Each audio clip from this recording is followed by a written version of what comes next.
If you've made it to this channel, chances are you're just like me. You're a stupid bitch. Okay, so today we're talking about what is a sex priest, okay?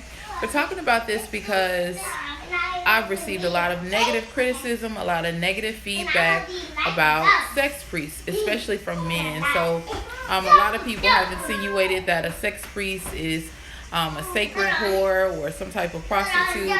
And no, that's not what I'm talking about. And that's not what it is, okay? I'm not going for that, okay? I didn't come for that, and I'm not leaving for it, okay? That's not what I'm talking about. What a sex priest does is rituals, okay, intimacy, things like that to heal your past hurts, your traumas, okay, your sex guilt, your sex shame, wounds and emotional trauma that are held in your pelvis, okay, things like that. That's what we're talking about, okay. So growing up, I always received a lot of negative criticisms and feedback from my family as well. Picking up on my sexual gifts and strengths and talents, especially my mom. She always insinuated that I was a hoe. That's what she always said. She always had it made up in her mind that I was some type of hoe, okay? Now, I received, a lot of mixed messages about sex growing up. But I always knew that sex was important to me, and I always knew that sex was where a lot of my spiritual strengths and talents lie. And somehow, I don't know how, but my mom always interpreted that as I was a hoe. Okay. Growing up with my grandmother, she always said, sex is not good. It's never been good. It doesn't feel good. It's useless. The only thing you need it for is to procreate. Okay. And I always kept quiet, despite what my family would say. I always kept quiet. I didn't really tell them how I felt about sex or physical intimacy or any of that, because even as a little girl, I knew that I did not agree with the women in my family, okay? And no, I don't think that, being a sex priest is the same thing as being a prostitute. However, growing up, my grandmother did tell me, you know what, you can be anything in the world you want to be. She said, I don't care what you want to be. Just whatever you want to be, make sure that you're the best at it. She said you can do whatever you want to do in this world. She said you can even be a prostitute if you want to. She said, I don't care if you're a prostitute. She said, you just better be the best prostitute ever. She said, whatever you do, you better be the best at it. She said, even if you're going to be a prostitute, you better be the best prostitute out there. She said, you better be known for it too. You know what I'm saying? So if that's what I was, I would say that, That's my point, If that's what I was, I would say that, So y'all need to stop trying me, okay? Stop trying me. Because that's not what I'm talking about. But anyways, also, what I need to say is that, I hear a lot of people talking about they work with Legba or they work with Eshu, okay? If you work with Legba or Eshu, you are also a sex priest, okay?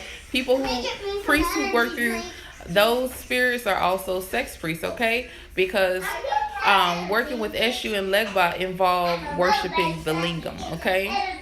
You cannot practice with them without honoring and worshiping the lingam, the power of the lingam, okay? So they are going to take you down the path of appreciating how beautiful, how holy, how gifted, how powerful a man's lingam is, okay? And how much you can create and manifest and change through the lingam entering the yoni, okay?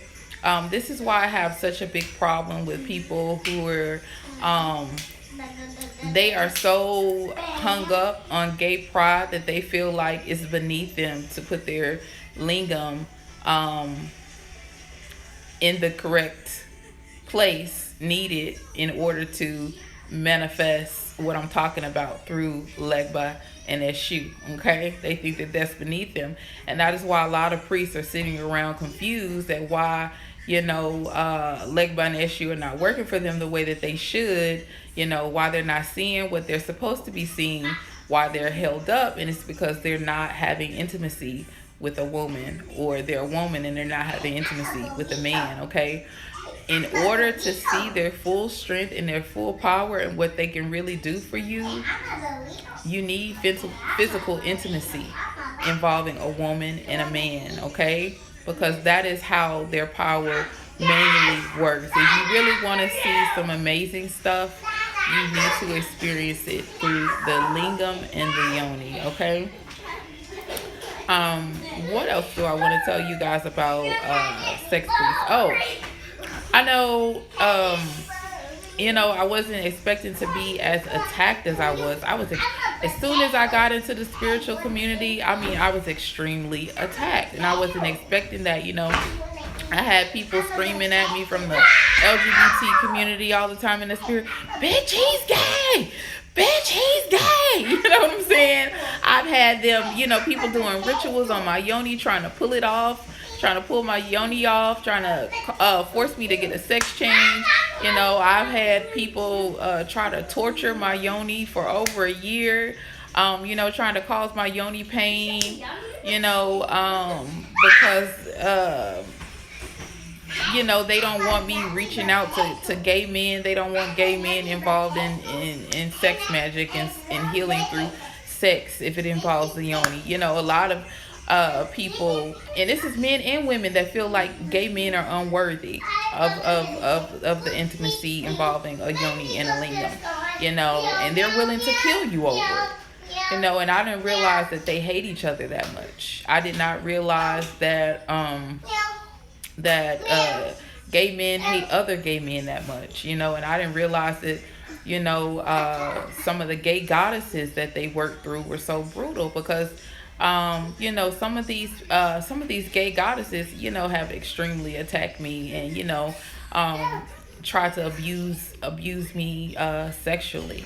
They also abused my unborn child a lot in the womb. Some of the trauma that my unborn child received was done by gay goddesses, and some of these gay goddesses will try to kill you, for even thinking about having intimacy with a gay man. And some of them will kill your unborn child as well. Some of them, if you have an intimacy with a gay or bi man, they will kill your unborn child. Some of these women, they get sick sleeping with gay men because of a gay goddess. Some of these gay goddesses that work through some of these people are extremely evil, and some of them, why some of these gay men or bi men, their partners end up getting sick is because the gay goddess that they work through is trying to murder the woman, okay? Because some of these gay goddesses hate women. And isn't that ironic?